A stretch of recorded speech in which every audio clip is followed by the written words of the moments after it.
Au niveau de l'amour, aujourd'hui, je suis tombé sur une vidéo qui parlait des applications et sites de rencontres.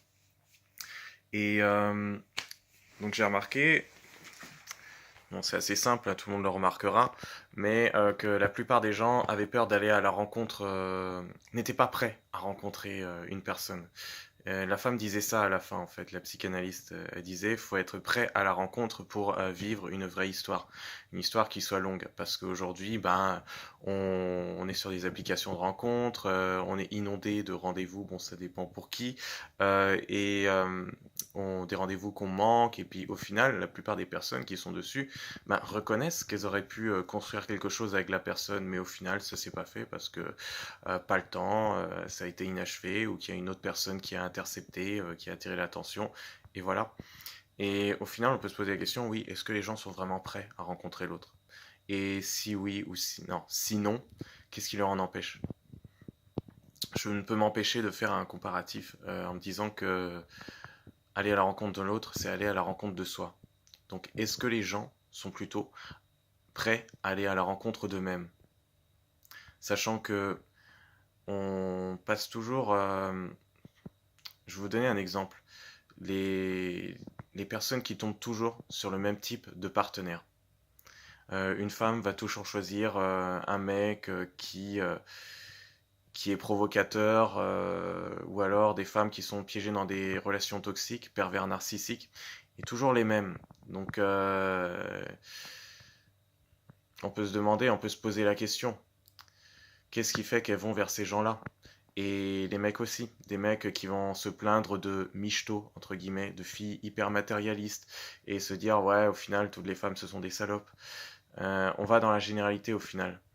Parce que comme on a peur d'aller à la rencontre de soi, on préfère se mettre avec une personne qui ne nous ressemble pas, qui soit à l'opposé de nous.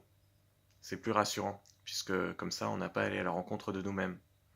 Sauf que il y a cette période lune de miel qui permet d'anesthésier, c'est de ne pas y penser justement, de la rencontre de soi. Et à la fin, après cette période lune de miel, entre guillemets, qui peut durer quelques mois à 2 ans, eh ben on se rend compte qu'on est face à nous-mêmes. On se rend compte, ah oui, mais il n'est pas aussi attentionné que je l'aimerais, ou alors elle ne comprend pas mon besoin de dominer dans la relation.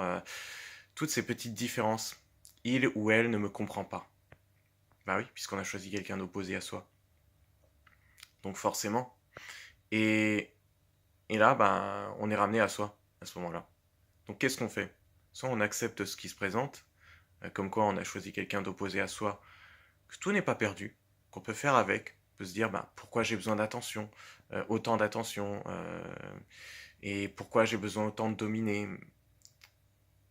Ou alors, ben, on choisit de dire ben, j'en ai marre, l'autre ne me correspond pas en fait. C'est tout, c'est à cause de lui, ou c'est à cause d'elle. Donc je balance, je m'en fiche. Quelques mois après, on se remet avec une personne qui est exactement le copier-coller de la dernière, qui est à l'opposé de ce qu'on est. Et on recommence, le même schéma. Jusqu'à peut-être au bout du quatrième, sixième ou 18e, je ne sais quoi, et ben on se rend compte, mais j'ai toujours pris des gens comme ça, j'en ai marre. J'en ai marre. Donc soit on devient aigri et on se dit les femmes c'est toutes les mêmes, les hommes sont toutes les mêmes de toute façon, et on se terre un petit peu dans sa grotte en se disant je suis seul à jamais. Ou alors soit ben on décide de se dire ben, peut-être que c'est moi qui ai un problème, quelque chose qui tourne pas rond. Donc on va à la rencontre de soi. Et là, on commence à remarquer les personnes qu'on ne regardait pas auparavant. Et on se dit, ah ouais, mais je comprenais pas avant ce qu'il ou elle voulait dire ou être ou prouver en étant comme ça. Mais maintenant, je le comprends. Parce que ça fait reflet à moi. Moi aussi, j'ai ce problème-là. Mais lui ou elle ose le montrer, ose le mettre en lumière. Si vous avez de la curiosité, ben, vous allez vouloir plonger dedans. Vous dire, ben, j'ai envie d'en savoir plus. Voilà. Sur son monde. Parce que, en explorant le monde de l'autre, on explore notre propre monde. On va à l'exploration de soi, à travers l'autre. L'amour, c'est assez égoïste, au final.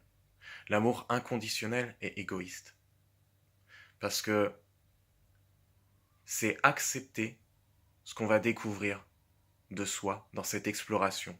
Quoi qu'il arrive, on accepte ce qui va se présenter. Et là, c'est l'amour inconditionnel. Et comment jouer avec ce qui se présente.